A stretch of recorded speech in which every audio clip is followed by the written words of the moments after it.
Hello friends, स्वागत है आप सभी का एक बार फिर हमारे YouTube channel GK Prince academy पर। ठीक है, तो फ्रेंड्स आज हम इस वीडियो के माध्यम से डिस्कस करेंगे यूपीएसआई के प्रैक्टिस बुक जो कि होगा हिंदी का। ठीक है, हिंदी के प्रैक्टिस बुक के डिस्कस करेंगे, सामान्य हिंदी का। अब इस बुक में टोटल 51 जो है प्रैक्टिस सेट है। तो रोज़ एक प्रैक्टिस सेट करेंगे और हर प्रैक्टिस सेट जो बना हुआ 40 क्वेश्चन का बना हुआ है। मतलब कि आपके एग्जाम में भी 40 क्वेश्चन ही हिंदी का आना है। तो उस तरीके से हम प्रैक्टिस वाइज जो है आज से शुरुआत कर रहे हैं और देखेंगे। ठीक है, पाठ्यक्रम आप सभी को लोगों को पता होगा सिलेबस में क्या क्या चीज़ें हैं। ठीक है, अन्य भाषा भारतीय भाषाएं हैं, हिंदी व्याकरण हो गया। ठीक है, वर्णमाला है, तद्भव तत्सम हो गया, पर्यायवाची विलोम अनेकार्थक, वाक्यांश के स्थान पर एक शब्द है, समरूपी भिन्नार्थक शब्द, अशुद्ध वाक्य को शुद्ध करना, लिंग वचन कारक सर्वनाम विशेषण क्रिया काल वाच्य उपसर्ग प्रत्यय संधि समास विराम चिन्ह मुहावरे रस छंद अलंकार और प्रसिद्ध कवि लेखक साहित्य रचनाएं। और इसके बाद कुछ विविध चीज़ें हैं। तो ये सभी जो है आपके सिलेबस में आते हैं। अब ये सिलेबस ऐसा है जो कि वनडे एग्जाम्स में कहीं भी आपका जो है ये पूछा जाता है हिंदी का, तो उसमें लगभग लगभग सिलेबस ये सभी मिलते हैं। ठीक है, तो यूपीएसआई से रिलेटेड तो ये है ही है। साथ ही साथ अगर आप कोई भी यूपी की तैयारी कर रहे हैं, जैसे यूपी ट्रिपल एस सी में एग्जाम कराती है, तो उसमें भी 30 क्वेश्चन जो है हिंदी का पूछा जाता है। तो उसके लिए भी बहुत ही इम्पोर्टेंट हो जाता है। ठीक है, तो इसलिए वीडियो को देखिएगा, ऐसा मत समझिएगा सिर्फ यूपीएसआई के लिए, सभी के लिए। चलिए शुरुआत करेंगे। इस तरीके से देख सकते हैं आपका जो है पूरा 51 प्रैक्टिस सेट है और एक एक करके हम सॉल्व करेंगे। आज हम शुरुआत करेंगे पहला प्रैक्टिस सेट। और स्टार्ट करने से पहले अगर आप चैनल पर नए अभी तो सब्सक्राइब नहीं किया तो चैनल को सब्सक्राइब कर लीजिएगा, साथ ही साथ वीडियो को भी लाइक करते चलिएगा। पहला क्वेश्चन लेंगे, दिया गया है निम्नलिखित प्रश्न में से 4 विकल्पों में से उस विकल्प का चयन करना है जो सही पूर्ण रूपेण वर्ण विच्छेद दिखाता हो। ठीक है, इंपॉर्टेंट क्वेश्चन है। इस तरीके से क्वेश्चन बनता है, वर्ण विच्छेद से आता है क्वेश्चन। यहाँ पे कौन सा कृपण का हमें बताना है कि वर्ण विच्छेद इसमें से कौन सा सही होगा। यहाँ पे अगर देखें तो कृपण में जो किस तरीके से जो है इसका वर्ण विच्छेद होता है, तो एक एक करके करेगा। का जो आगे क्रह है इसमें क्या क्या लगा हुआ है वर्ण, तो इसमें पहले तो व्यंजन वाला का आता है, फिर री लगा हुआ है इस तरीके से, फिर पा है व्यंजन वाला, अब इसमें भी स्वर लगा है आ, फिर रा व्यंजन वाला, फिर आ। तो इस तरीके से यहाँ पे डी ऑप्शन इसका बिल्कुल सही हो जाएगा। ठीक है, इसका इस तरीके से विच्छेद करेंगे, डी ऑप्शन बिल्कुल सही है। मतलब कोई भी शब्द है और वो ऐसे सिंपल लिखा, मान लेते राम ये शब्द है, तो राम में क्या है, रा है। ठीक है, इस तरीके से, और इसमें फिर बड़ा आ लगा हुआ, और फिर माँ में क्या है, माँ है, ये इस तरीके लगा देंगे। इसका मतलब कि ये व्यंजन अब हो जा रहा है, इसमें स्वर अब नहीं लगा है, तो स्वर क्या हो जाएगा, आ हो जाएगा। ये माँ और आ ये दोनों मिलकर जो है ये माँ बनाते हैं फुल फॉर्म में। ठीक है, इस तरीके से हम विच्छेद करते हैं। चलिए अगला प्रश्न है, संज्ञा का भेद इनमें से कौन सा नहीं होता। संज्ञा का भेद इनमें से कौन सा नहीं होता। देखिए अर्थ की दृष्टि से संज्ञा के कितने प्रकार हैं, तो 5 प्रकार के हैं। कौन कौन से हैं, तो उसमें व्यक्तिवाचक संज्ञा आ जाता है, जातवाचक संज्ञा आ जाता है, तीसरा है द्रव्यवाचक संज्ञा है, और चौथा है इसमें समूहवाचक संज्ञा। ठीक है, समूहवाचक संज्ञा है, और पांचवा आ जाता है इसमें भाववाचक संज्ञा। तो ये जो निजवाचक दिया गया है ये एक संज्ञा का प्रकार नहीं होता। निजवाचक जो है ये किसका भेद है, तो ये सर्वनाम का प्रकार है। ठीक है, ये सर्वनाम के अंतर्गत आता है। तो आंसर क्या हो जाएगा आपका, सी ऑप्शन हो जाएगा। हमें भेद बताना था कि कौन सा इसमें से संज्ञा का नहीं होता, तो निजवाचक नहीं होगा। बाकी संज्ञा के जो 5 भेद होते हैं वो मैंने बता दिया। अगले प्रश्न की तरफ बढ़ेंगे, वचन किसके लिए प्रयोग किया जाता है। तो फ्रेंड्स वचन का प्रयोग जो होता है, बताइए इसका आंसर क्या हो जाएगा, तो वचन का प्रयोग करते हैं संज्ञा के लिए। राइट आंसर यहाँ पे ए पार्ट इसका राइट है। अब ध्यान देने की बात यह है कि सर्वनाम विशेषण और क्रिया के रूप मूलतः संज्ञाओं पर ही आश्रित होते हैं, इसलिए वचन में संज्ञा शब्दों का जो है रूपांतरण होता है। ठीक है, तो आंसर क्या है, ए पार्ट इसका राइट है। चलिए क्वेश्चन नंबर 4 है, इनमें से सर्वनाम की उपयुक्त परिभाषा कौन सी है। सर्वनाम की उपयुक्त परिभाषा की अगर बात करेंगे तो यहाँ पे देखिए सर्वनाम क्या होता है। सर्वनाम वो होता है जो संज्ञा के स्थान पर प्रयुक्त होते हैं शब्द, उन्हें क्या कहते हैं, सर्वनाम होते हैं। सर्वनाम की परिभाषा होगी, तो यहाँ पे सी ऑप्शन अगर हम देखें, संज्ञा के स्थान पर प्रयुक्त होने वाले शब्द जो दिया गया है इसको क्या कहते हैं, सर्वनाम कहते हैं। तो सी ऑप्शन इसका बिल्कुल राइट है। सर्वनाम के कितने भेद होते हैं ये जान लीजिए। सर्वनाम के 6 भेद होते हैं। ठीक है, सर्वनाम के कौन कौन से भेद होते हैं, 6 भेद होते हैं। कौन कौन से होता है ये भी जान लीजिए। पहला होता है पुरुषवाचक, दूसरा है निजवाचक, तीसरा क्या आ जाता है इसमें, निश्चयवाचक, निश्चयवाचक के बाद क्या आ जाता है? अनिश्चयवाचक। ठीक है, निश्चयवाचक, अनिश्चयवाचक, और इसके बाद पांचवा आ जाता है संबंधवाचक। संबंधवाचक आ जाता है। ठीक है, संबंधवाचक के बाद छठवां हो जाता है प्रश्नवाचक सर्वनाम।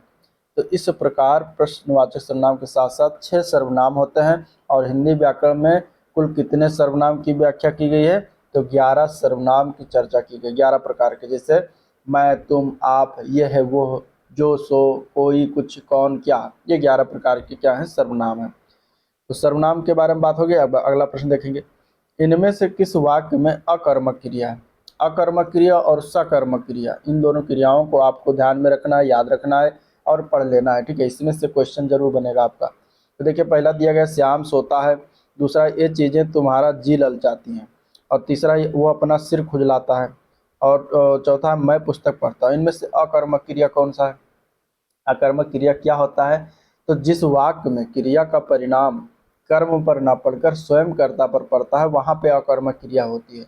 जैसे अगर हम पहला देखें तो श्याम सोता है, तो यहाँ पे कौन सोता है? तो श्याम सोता है, मतलब कर्ता पर स्वयं सो रहा है, तो कर्ता पर ही प्रभाव पड़ रहा है। तो इस प्रकार ये अकर्मक क्रिया हो जाएगी। ठीक है, अकर्मक क्रिया क्या हो जाएगी? ए पार्ट इसका बिल्कुल राइट हो जाएगा। यानी कि इस तरीके से आप समझ सकते हैं अकर्मक क्रिया, कि जिस वाक्य में कर्म की अनुपस्थिति होती है वहाँ पे अकर्मक क्रिया होता है, वो क्या होता है? कर्मक क्रिया का वाक्य होता है। तो देखिए, श्याम सोता है, इसमें से कर्म नहीं है, सिर्फ कर्ता और क्रिया है। ठीक है, तो यहाँ पे हो जाएगा ये अकर्मक क्रिया। तो इस प्रकार आप समझ सकते हैं। और जहाँ पे कर्म आ जाए वहाँ पे सकर्मक क्रिया, या कर्म पर प्रभाव पड़े कर्ता का, तो मतलब काम का, तो वहाँ पे क्या हो जाएगा? सकर्मक क्रिया। चलिए, निम्नलिखित में से कौन सा तत्सम शब्द नहीं है? अगला प्रश्न बताना। तत्सम और तद्भव शब्द, ये भी आपको याद रखना है। जितना इससे रिलेटेड प्रैक्टिस कर पाए उतना करिए, क्योंकि 1 से 2 क्वेश्चन आपको मिल ही जाना एग्जाम में। तत्सम शब्द इसमें से कौन सा नहीं है? दिया क्या गया है? पान। डी पार्ट देखिए, पान। पान जो है क्या है? तद्भव शब्द है। पान क्या है? तद्भव शब्द है। तो यही हो जाएगा आंसर, क्योंकि पान तद्भव। तो इसका तत्सम क्या होता है ये जान लीजिए। इसका तत्सम होता है तांबूल। क्या होता है? तांबूल होता है। तो इसका तत्सम क्या होता है? तांबूल होता है। बाकी प्रहार जो दिया गया है ये भी क्या है? ये तत्सम शब्द है। ठीक है, स्पर्श जो दिया गया है ये भी तत्सम शब्द है। इसका तद्भव क्या होता है? परस। तद्भव क्या होता है? इसका परस होता है, ये याद रखिएगा। पटल जो दिया गया है ये क्या है? ये तत्सम शब्द है। अब इसका तद्भव क्या होता है? पलड़ा। इसका तद्भव क्या होता है? पलड़ा। ठीक है, चलिए क्वेश्चन नंबर 7 की तरफ चलेंगे। निम्नलिखित में से बताना, नील कमल शब्द में कौन सा समास है? अगला प्रश्न है, समास की बात कर रहा है। समास को भी आपको याद रखना है और समास को पूरा तैयार रखना है। नील कमल में अगर हम देखें तो इसमें कर्मधारय समास हो जाएगा। आंसर डी ऑप्शन इसका राइट है, कर्मधारय समास। कर्मधारय समास क्या होता है? तो ऐसा सामासिक पद जिनके दोनों पद के बीच विशेष विशेषण का या फिर उपमेय उपमान का संबंध होता है, वहाँ पे कर्मधारय समास होता है। जैसे कि नील कमल की बात करें तो नीला है जो कमल, कमल की विशेषता क्या बताया जा रहा है यहाँ पे? नीला। तो विशेष और विशेषण का संबंध हो रहा है, तो यहाँ पे कर्मधारय हो जाएगा। कि जैसे कि कमल नयन, कमल नयन की बात करेंगे तो कमल के समान नयन, मतलब कि यहाँ पर नयन की विशेषता क्या है? आँख की कमल के समान है। तो यहाँ पर भी क्या हो जाएगा? आपका जो है कर्मधारय समास हो जाएगा। ठीक है, चलिए अगले प्रश्न की तरफ चलेंगे। इनमें से कौन सा शब्द कदर का पर्यायवाची शब्द नहीं है? कदर, कदर का पर्यायवाची शब्द की अगर बात करेंगे, यहाँ पे दिया गया है आदर दिया गया है, मतलब कदर करो या आदर करो, श्रद्धा रखो, महत्व। कद्र नहीं मतलब वहाँ पर आपका महत्व नहीं, तो ये भी क्या है? एक इसका पर्यायवाची बन जाता है। लेकिन विस्मय जो दिया गया है ये इसका पर्यायवाची नहीं होगा। तो आंसर यहाँ पे डी ऑप्शन राइट है। अगला प्रश्न देखते हैं।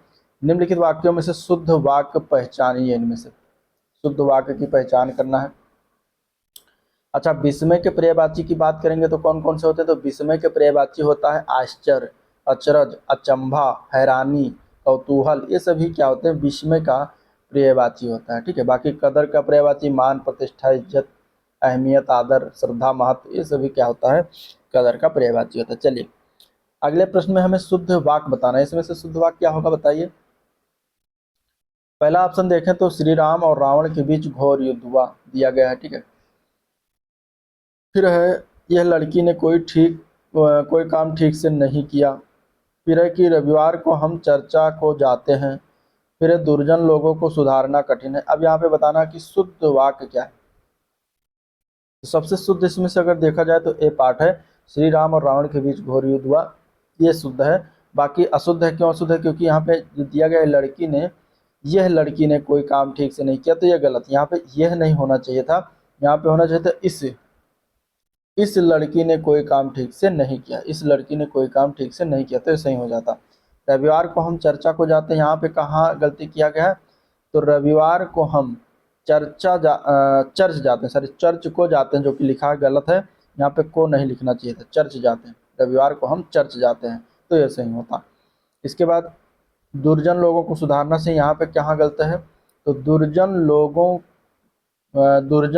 को, अब यहाँ पे लोगों को जो लिखा हुआ है यह गलत, यहाँ पे लिखना चाहिए दुर्जन को सुधारना कठिन है, दुर्जन को सुधारना कठिन है, ना कि दुर्जन लोगों को सुधारना कठिन है। तो यहाँ पे लोगों बेसिकली नहीं होना चाहिए था। ठीक है, तो ये सर्वनाम कुछ त्रुटियां थी। आंसर यहाँ पे ए पार्ट करेक्ट है। अगला प्रश्न। अब अगले क्वेश्चन जो आपको आएंगे वो आपका कुछ पैसेज आएगा या पैराग्राफ आएगा या अनुच्छेद आएगा, जिसको आपको पढ़ के उसी से 2 3 4 या क्वेश्चन के उत्तर देने होंगे। ठीक है, तो इस प्रकार के आपके मतलब अपठित गद्यांश को भी तैयार में रखना है। तो ये आपके सामने अपठित गद्यांश है। क्या आपको लगता है विश्व में सबसे जटिल तंत्र आपके मस्तिष्क में ही स्थित है? शताब्दियों में मस्तिष्क की तुलना मनुष्य के द्वारा बनाई गई विभिन्न मशीनों से की जाती है। यह सब जानते हैं कि सबसे आधुनिक मशीन कंप्यूटर है, जिससे कम मस्तिष्क की तुलना की जाती है। कंप्यूटर की क्रिया बहुत ही तेज होती है, लेकिन उसके कार्य सीमित हैं, क्योंकि कंप्यूटर मनुष्य द्वारा किए गए कार्यक्रम के अनुसार ही काम करता है। इस तरह कोई भी मशीन मस्तिष्क की बराबरी नहीं कर सकती। तो बेसिकली किसके बारे में बात की गई है? यहाँ पे मस्तिष्क के बारे में बात की गई है। ठीक है, आगे इसमें और है ये इतना जो मस्तिष्क से रिलेटेड चीज़ें दी गई हैं इसमें। ठीक है, तो आप इसको पढ़ लीजिएगा। चलिए हम क्वेश्चन की तरफ चलते हैं। क्वेश्चन नंबर 10 है इसी से, मस्तिष्क में जटिल रूप से क्या जुड़ी रहती है?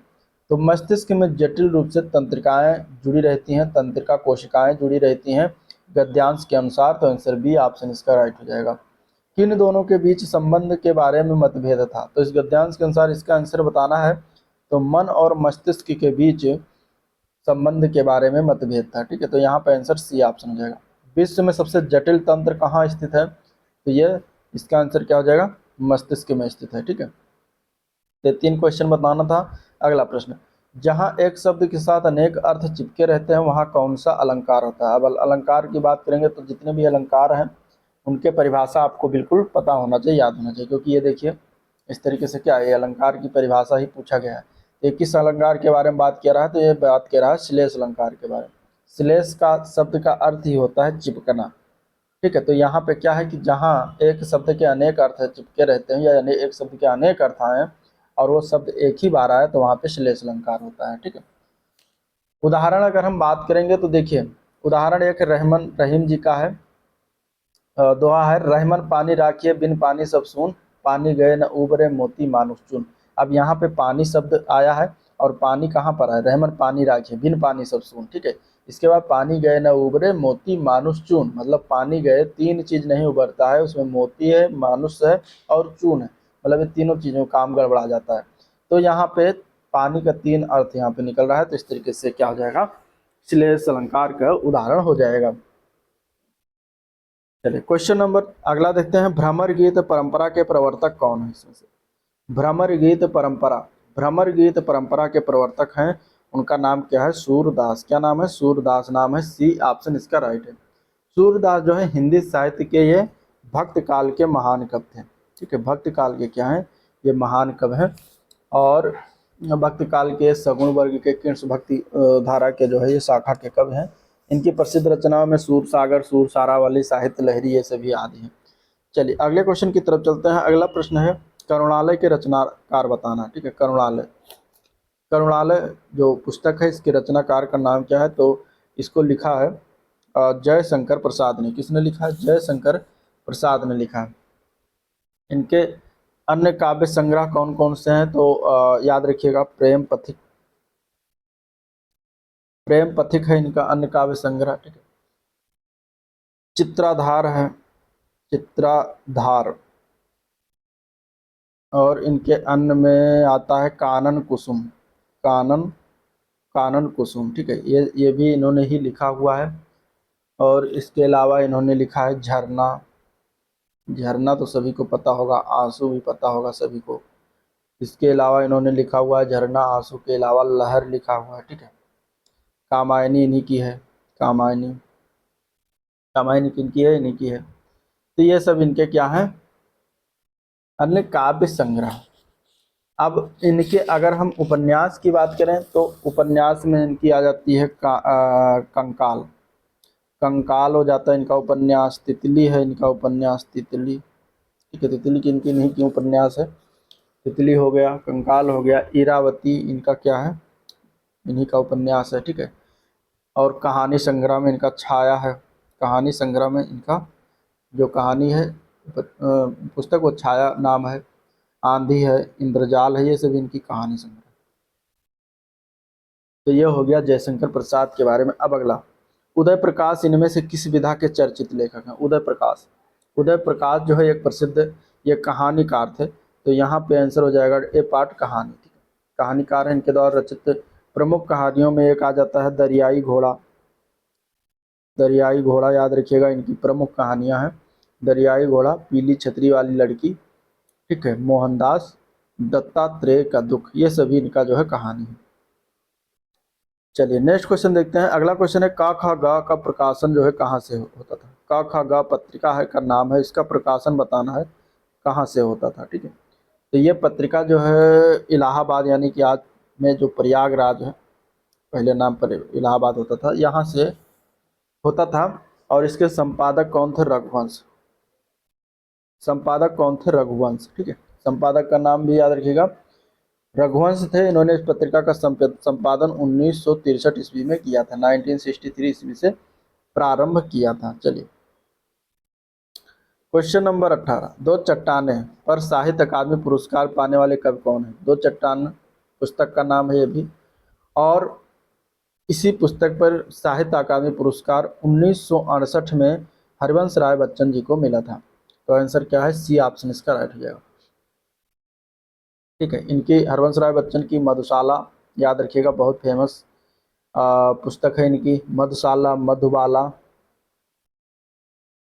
और मधु कलश, ये सभी इनकी फेमस पुस्तक है, ठीक है। ये अमिताभ बच्चन जी के क्या है? पिताजी हैं। चलिए, भारतीय संविधान में 22 भाषाओं को आधिकारिक भाषा का दर्जा दिया गया है। इनमें से ये भाषा शामिल नहीं है। कौन सी भाषा इनमें से शामिल नहीं है, ये बताना। 22 भाषाओं में अगर हम देखें तो मैथिली आती है, मणिपुरी आती है, बोडो आती है, भोजपुरी इसमें सम्मिलित नहीं है। तो डी ऑप्शन इसका राइट हो जाएगा, ठीक है। भोजपुरी क्या है? इसमें नहीं आती। चलिए नेक्स्ट क्वेश्चन, बघेली बोली का केंद्र कहाँ माना जाता है? बघेली बोली, बघेली बोली का केंद्र जो है इनमें से अगर देखा जाए तो रीवा जिला, ये मध्य प्रदेश में पड़ता है। तो वहाँ पर एक केंद्र बघेली बोली बोली जाती है। बघेली बोली जो है पूर्वी हिंदी के अंतर्गत आती है। पूर्वी हिंदी के अंतर्गत आती है, जिसमें आपका ये अप अर्ध मागधी अपभ्रंश से विकसित हुआ है, ये भी याद रखिएगा। चलिए क्वेश्चन नंबर 21 देखते हैं। इनमें से कौन सा व्यंजन दंत ध्वन है? इसमें से दंत ध्वन, दंत ध्वन व्यंजन की अगर बात करेंगे यहाँ पे, तो देखिए यहाँ पे आ जाता है जो है ता। ता जो है क्या? दंत ध्वन है। त थ द ध न, जो ता वर्ग है ये क्या है? आपका दंत वर्ण होता है, ठीक है। और इसमें से कंठ वर्ण की बात करेंगे, कंठ वर्ण, कंठ वर्ण कौन कौन सा होता है? तो छोटा आ, बड़ा आ, और इसके अलावा का वर्ग, मतलब का वर्ग मतलब क ख ग घ, ये सभी कंठ होते हैं। तालब भी एक होता है, याद रखिएगा। बाही गया तो जान लीजिए तालब में आता है चा वर्ग। चा वर्ग मतलब च छ ज झ। इसके अलावा शा और इसके अलावा यह भी तालब्य में आते हैं। साथ ही साथ छोटी ई और बड़ी ई भी तालब्य में आता है। मूर्धन्य में कौन सा आता है? टा वर्ग। टा वर्ग मतलब ट ठ ड ढ, टा वर्ग हो गया। इसके अलावा वा और रा, ये भी मूर्धन्य व्यंजन होते हैं, ठीक है। तो ये सभी हो गए। नेक्स्ट क्वेश्चन, राम संज्ञा का कौन सा प्रकार है? ठीक है, राम जो है वह संज्ञा का कौन सा प्रकार है, मतलब राम किस संज्ञा के प्रकार में आता है, यहाँ पे हमें बताना है, ठीक है। दंत वर्ग में ता वर्ग आता है, साथ ही साथ ल और सा भी आता है। ला और सा ये भी आता है दंत वर्ग में। चलिए, पा वर्ग जो है ये किस में आता है? ये ओष्ठ में आता है। पा वर्ग किस में आता है? ओष्ठ वर्ग में आता है, ओष्ठ ध्वन में आता है, ठीक है। पा वर्ग और छोटा ऊ और बड़ा ऊ ये ओष्ठ में आता है। चलिए, अगला क्वेश्चन 22 नंबर क्वेश्चन है। इसमें अगर देखा जाए राम, तो राम व्यक्तिवाचक संज्ञा हो जाएगा। आंसर यहाँ पे बी ऑप्शन इसका राइट है। ठीक है, व्यक्तिवाचक संज्ञा क्या है? जिससे किसी व्यक्ति या किसी व्यक्ति या वस्तु का बोध होता है, वहां पर व्यक्तिवाचक संज्ञा हो जाता है। जैसे कि हरि, गांधी जी, गंगा, भारत, जापान, इस तरीके से सभी व्यक्तिवाचक संज्ञा है। किसी का नाम हो गया, व्यक्तिवाचक संज्ञा हो गया। ठीक है, इनमें से कौन सा शब्द पुल्लिंग नहीं है? पुल्लिंग और स्त्रीलिंग। यहाँ पे अगर हिंदी में देखा जाए तो पुल्लिंग और स्त्रीलिंग दो होते हैं। यहाँ पे अगर देखें तो कौन सा आंसर हो जाएगा इसका? तो ए पार्ट, कविता। कविता क्या है? स्त्रीलिंग शब्द है। बाकी निबंध, उपन्यास, लेख ये सभी पुल्लिंग शब्द हैं।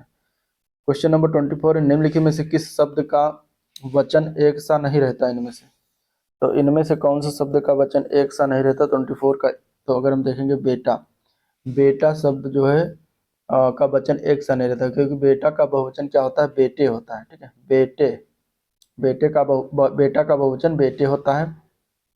और यहाँ पे अगर हम देखें तो आंसर यहाँ पे ए पार्ट करेक्ट। चलिए, राम का भाई भरत है, इस वाक्य में कौन सा कारक है? कारक बताना है इसमें से। कारक की बात करेंगे तो यहाँ पे देखिए राम का भाई भरत, यानी कि भरत का राम से संबंध दिखा रहा है। तो यहाँ पे आंसर हो जाएगा संबंध कारक, का की केरारी रे। तो इस तरीके से आंसर क्या है? बी पार्ट राइट है। निम्नलिखित तो प्रश्न में से वाक्य के संरचना के आधार पर उसका भेद बताना है। अनु ने देखकर निबंध लिखा, इसमें से इसका भेद बताना है कि संरचना जो दिया गया इसमें कौन सा प्रकार का भेद है। तो देखिए, अनु ने देख कर निबंध लिखा, तो ये क्या है? ये पूर्वकालिक क्रिया के अंतर्गत आ जाएगा। पूर्वकालिक क्रिया क्यों? क्योंकि अगर जिस क्रिया का सिद्ध होना या किसी दूसरी क्रिया के सिद्ध होने के पहले पाया जाता है और लिंग वचन पुरुष से प्रयुक्त ना होता हो तो उसे पूर्वकालिक क्रिया कहते हैं। अब यहाँ पे देखने का कार्य लिखने से पहले हो चुका है, देख कर क्या हो जाएगा? यहाँ पे पूर्वकालिक क्रिया के अंतर्गत आ जाएगा। न्यूनतम विशेषण की कौन सी अवस्था है इनमें से? ठीक है, मूलावस्था, उत्तरावस्था, उत्तमावस्था, तीन प्रकार की अवस्था होती है। तो यहाँ पे अगर देखें तो न्यूनतम जो होता है ये उत्तमावस्था की विशेषता है। आंसर डी ऑप्शन हो जाएगा। ठीक है, न्यूनतम उत्तमावस्था हो गया। उत्तरावस्था में न्यूनतर होता है, न्यूनतर। और जो मूलावस्था होता है वो होता है न्यून। न्यून, न्यूनतर और न्यूनतम। ठीक है, लघु, लघुतर, लघुतम, ये सभी इस तरीके से चलता है। 9 रस हैं, इस वाक्य में 9 किस प्रकार का विशेषण है? ठीक है, यहाँ पे विशेषण बताना है। तो देखिए 9 एक संख्या है और यहाँ पे हो जाएगा संख्यावाचक विशेषण। आंसर क्या हो जाएगा? डी ऑप्शन इसका राइट है। ठीक है, संख्यावाचक विशेषण, जिस विशेषण से संज्ञा या सर्वनाम की संख्या का पता हो चलता हो वहां पे संख्यावाचक विशेषण होगा। ठीक है, परिमाणवाचक विशेषण क्या होगा? तो जिस शब्द से हमें परिमाण का पता चलता हो। ठीक है, तो वहां पे परिमाण, और जिस शब्द से हमें किसी संज्ञा सर्वनाम का क्या है? गुण बताता हो, तो वहां पर गुणवाचक विशेषण हो जाएगा। चलिए, केवल, अनुमानतः, सर्वथा, यह जो है किस विशेषण के जो है प्रकार है? 29 नंबर है। तो देखिए केवल, अनुमानतः, सर्वथा, ये आदि ये शब्द होते हैं, ये सभी परिमाणवाचक विशेषण के उदाहरण है। तो आंसर डी। आपको ये सब कहीं शब्द मिल जाए तो इसका मतलब वो परिमाणवाचक विशेषण के अंतर्गत, जैसे कि बहुत है, अति, बड़ा, सर्वथा, निपट, अत्यंत, अतिशय, ये सभी जो है परिमाणवाचक के अंतर्गत आते हैं। क्वेश्चन नंबर 30, निम्नलिखित में से 4 विकल्प में से बताना है। संज्ञा शब्द से बनने वाला सही शब्द विशेषण वाला विकल्प चुनना है। सख्त, सख्त से बनने वाला सही विशेषण क्या होगा? सख्त से बनने वाले सही विशेषण हो जाता है शक्तिशाली। शक्ति का विशेषण क्या है? शक्तिशाली। तो यहाँ पे आंसर क्या है? बी ऑप्शन इसका राइट है। अगले प्रश्न की तरफ चलेंगे। तारे आकाश में चमक रहे हैं, इस वाक्य में आकाश में किस प्रकार का जो है क्रिया विशेषण है? आकाश में किस प्रकार का क्रिया विशेषण है? तो यहाँ पे अगर देखा जाए तो यहाँ पे स्थानवाचक क्रिया विशेषण है। आंसर डी ऑप्शन हो जाएगा। ठीक है, स्थानवाचक क्रिया विशेषण क्या होता है? तो जो शब्द क्रिया के होने के स्थान का बोध कराते हैं वहां पे क्या है? स्थानवाचक क्रिया विशेषण। जैसे कि यहाँ, वहाँ, तुम बाहर बैठे हो, तुम बाहर बैठो, शशि मेरे पास बैठी, तो इस तरीके से ये स्थानवाचक विशेषण में आएगा। इनमें से कौन सा शब्द पाश्चात्य का विलोम है? विलोम शब्द पाश्चात्य का, इनमें से अगर देखा जाए तो ए पार्ट करेक्ट हो जाएगा। पौर्वात्य जो है ये पाश्चात्य का विलोम है। शाश्वत का विलोम क्या होता है? क्षणिक। ठीक है, शाश्वत का विलोम क्या होता है? क्षणिक होता है। विदेशी का विलोम क्या होता है? देशी होता है। इसके अलावा पूर्ववर्ती जो दिया गया इसका विलोम क्या होता है? तो इसका विलोम होता है उत्तरवर्ती। उत्तरवर्ती या फिर इसको कह सकते हैं अनुवर्ती, ये दोनों होता है। ठीक है, नेक्स्ट क्वेश्चन है, निम्न में से कौन सा शब्द तद्भव नहीं है? तद्भव शब्द इसमें से बताना है। नहीं होगा। तो चना तद्भव शब्द है, इसका तत्सम क्या होता है? चड़क। चमार तद्भव शब्द है, इसका तत्सम होता है चर्मकार। चकवा तद्भव शब्द है, इसका तत्सम होता है चक्रवात। अब यहाँ पे एक ही बचा चंद्र, तो चंद्र तत्सम हो जाएगा, जो कि ये तद्भव नहीं है, तो आंसर हो जाएगा आपका यही डी ऑप्शन हो जाएगा। ठीक है, आंसर क्या हो जाएगा? चंद्र। चंद्र का तद्भव क्या होता है? चांद। चंद्र का तद्भव क्या होता है? चांद होता है, चंद्रमा नहीं लगाइएगा। अप उपसर्ग दिए गए विकल्पों में से किसके साथ प्रयुक्त हो सकता है? ठीक है, अप उपसर्ग अगर यहाँ पे देखें तो मान के साथ प्रयोग करेंगे तो अपमान हो जाएगा। ठीक है, जो कि एक वर्ण बन जाएगा।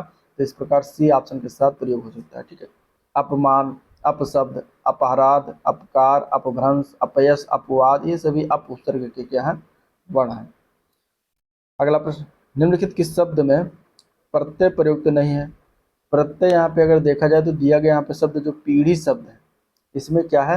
ये प्रत्यय रहित है, इसमें प्रत्यय का प्रयोग नहीं किया गया है। अन्य विकल्प जैसे पशुओं में दिया गया है, पशुओं में पशु प्लस ओ प्रत्यय लगा हुआ है। लोगों में लोग प्लस ओ प्रत्यय लगा हुआ है। सदस्यों में सदस्य प्लस ओ प्रत्यय लगा हुआ है, लेकिन पीढ़ी में नहीं लगा। ठीक है, अगला प्रश्न, निम्नलिखित में से कौन सा शब्द संधि विच्छेद का एक गलत उदाहरण है? सिर्फ इसमें बताना है कि संधि विच्छेद क्या सही है क्या गलत है। इसमें महा प्लस ओज अगर देखा तो महा प्लस ओज बन जाता है ये महोज, जो कि सही रूप से लिखा हुआ है महोज। ये वृद्ध संधि का उदाहरण है। इसके बाद पौ प्लस अक लिखा, ये भी सही है, पावक हो जाता है। पावक किसका उदाहरण हो जाता है? ये अयाद संधि का उदाहरण। ठीक है, फिर है नौ प्लस इक, तो ये बन जाता है नाविक, और ये किस संधि का उदाहरण है? तो ये भी अयाद संधि में आ जाएगा।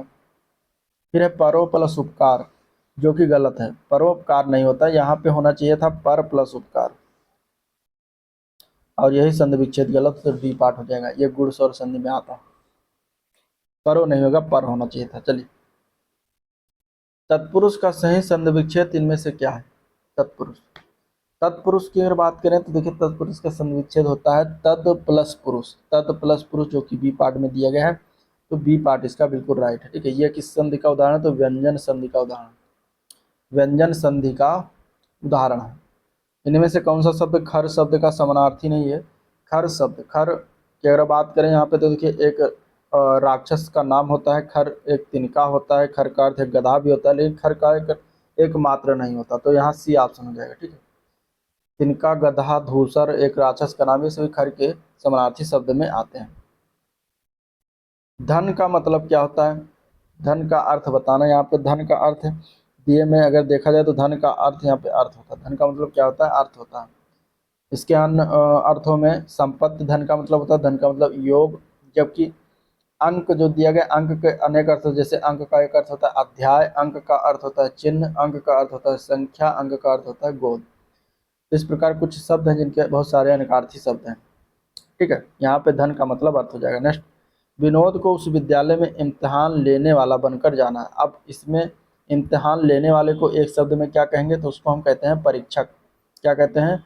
परीक्षक कहते हैं। तो यहाँ पे बी ऑप्शन इस दृष्टि से सही है। ठीक है, तो ये था ओवरऑल वीडियो जिसको हम लोगों ने देखा, डिस्कस किया। अगर वीडियो पसंद आया तो लाइक करिए, चैनल को सब्सक्राइब नहीं किया अभी तो सब्सक्राइब कर लीजिएगा। ठीक है, टोटल 40 क्वेश्चन है और आगे हम इसमें और डिस्कस करेंगे। प्रैक्टिस नंबर 2 अगले दिन लेकर आएंगे जिसमें 40 क्वेश्चन होगा, तो उसको डिस्कस करेंगे। ठीक है, चलिए वीडियो एंड करते हैं, मिलते हैं नेक्स्ट वीडियो में, तब तक के लिए थैंक यू।